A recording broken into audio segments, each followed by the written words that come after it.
बहुत कष्ट है, कर्जा भी बढ़ गया, तकलीफ़ें भी बढ़ गई, बहुत दुख भी बढ़ रहा है, कहीं परिवार सही नहीं चल रहा है, तो प्रयास करते रहा करो। हफ्ते में एक बार एक चावल का दाना जल के पात्र में डाल लिया, एक काली मिर्च जल के पात्र में डाल ली और उस जल को ले गए, थोड़ा सा चंदन का छींटा डाल दिया, ले जाकर शिव जी को समर्पित कर दिया।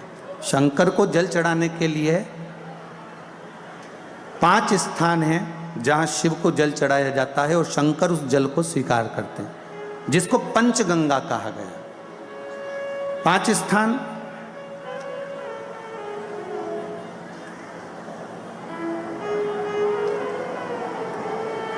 अच्छे से समझ लीजिएगा, जब भी शिव मंदिर में जाएं तो ये 5 स्थान शिव को जल चढ़ाने के लिए जे रखा है। शिवलिंग, गोल जलाधारी, ये चरण जहाँ से पानी नीचे की ओर जाता है। शंकर भगवान के 13 बच्चे हैं, 13 की 13 बच्चे, शिव जी का संपूर्ण परिवार, 33 कोटि देवता, 64 योगनियाँ, सब शिवलिंग के आसपास में। आप शंकर जी के मंदिर में जाकर ये कभी ना विचार करना कि पार्वती जी को ढूंढना पड़ेगा या गणेश जी को ढूंढना पड़ेगा या कार्तिकेय जी को ढूंढना पड़ेगा या भैरव को ढूंढना पड़ेगा। हमें शंकर के मंदिर में जाकर किसी देवता को ढूंढने की जरूरत नहीं है। जहां शंकर भगवान का शिवलिंग रखा हुआ है वो माता जी का हस्तकमल है, माता पार्वती जी का स्थान है। जहां शिवलिंग रखा है वो शंकर भगवान है। जहाँ जलाधारी है उस जलाधारी के पास में जहाँ पानी बहता है बीच में अशोक सुंदरी का स्थान है। जहाँ से पानी बह रहा है उसका राइट भाग वहाँ गणेश जी का स्थान है, लेफ्ट भाग कार्तिकेय जी का स्थान है। शंकर भगवान के ऊपर जो जया, विषहरा, शामली बारी, दौतली, देव, ये शंकर जी की 5 बेटियाँ ऊपर हैं। जहाँ से पानी बहकर उस निकासी से, जहाँ नाली बनी रहती है, पानी जहां से निकलकर बाहर मंदिर के जा रहा है वो 33 कोटि देवताओं का स्थान है। इसलिए सारे मंदिरों की परिक्रमा हो सकती है पर शंकर जी के मंदिर की परिक्रमा नहीं करते, क्योंकि वो जल जो जा रहा है वो 33 कोटि देवताओं का स्थान है, उसको हम लांघ नहीं सकते। वो स्थान जल चढ़ाते समय आप इसका स्मरण रखें। पानी का जब पात्र लेकर जाते हैं मंदिर के अंदर, सबसे पहले शिव जी का जो जलाधारी है उसमें राइट भाग पर अपनी मनोकामना कर कर जल चढ़ाएं, फिर लेफ्ट भाग में चढ़ाएं रोग मुक्ति के लिए। अशोक सुंदरी की जगह पर चढ़ाएं, ये 3रा स्थान। 4था स्थान माता पार्वती जी का जो कटी भाग है जहाँ पर शिवलिंग रखा हुआ है उस भाग पर जल चढ़ाएं, 4था भाग। 5वां भाग शंकर जी के ऊपर चढ़ाएं। ये 5 जगह पर जल क्रम वाइज चढ़ाएं। आप लोग जाते हो डायरेक्ट जाकर शंकर जी पे जल उंडेल कर आ जाते हो, सीधे गए और शिव जी पे जाकर आपने जल चढ़ा दिया।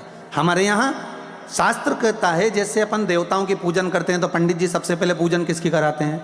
जम के बोलो जरा, गणेश जी की। गणेश जी के बाद पूजन कराते कराते कराते कराते कराते कराते आगे के सारे देवता कराते कराते कराते कराते फिर मूल पूजन पर पहुंचते हैं। आप डायरेक्ट मूल पूजन पे पहुंच जाते हो। और सरल भाषा में समझ लो, जितनी सरल भाषा में समझोगे ना उतना अपने जीवन में उतर जाएगा। शिव मंदिर में पहुंचने के बाद पहला गणेश स्थान, कार्तिकेय स्थान, अशोक सुंदरी का स्थान। अशोक सुंदरी के स्थान पर जल क्यों चढ़ाया जाता है? क्योंकि भगवान शंकर की सबसे छोटी लड़की जो है वो अशोक सुंदरी है। और ये जो छोटी लड़की है अशोक सुंदरी, ये नारी को अखंड सौभाग्यता का वर प्रदान करती है। कौन सी नारी को? किस नारी को अखंड सौभाग्यता देती है? तो महाराज शास्त्र कहता है जिस नारी के भाग्य में लिखा होता है कि इसको वैधव्य होना है, इसके पति को समाप्त होना है, अगर वो नारी अशोक सुंदरी वाली जगह पर जल चढ़ा देती है तो पति पर अगर काल भी मंडरा रहा होता है तो माँ अशोक सुंदरी महाकाल से कहकर काल को टाल देती है। वो अशोक सुंदरी का स्थान, वो माता अशोक सुंदरी का स्थान।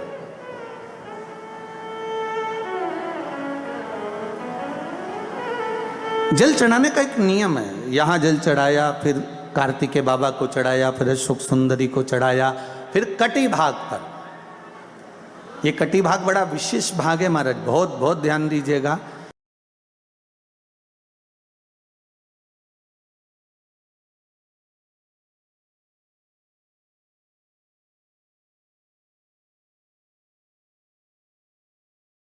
ऐसा लगने लगे कि हाँ बहुत कष्ट है, कर्जा भी बढ़ गया, तकलीफ़ें भी बढ़ गई, बहुत दुख भी बढ़ रहा है, कहीं परिवार सही नहीं चल रहा है, तो प्रयास करते रहा करो। हफ्ते में एक बार एक चावल का दाना जल के पात्र में डाल लिया, एक काली मिर्च जल के पात्र में डाल ली,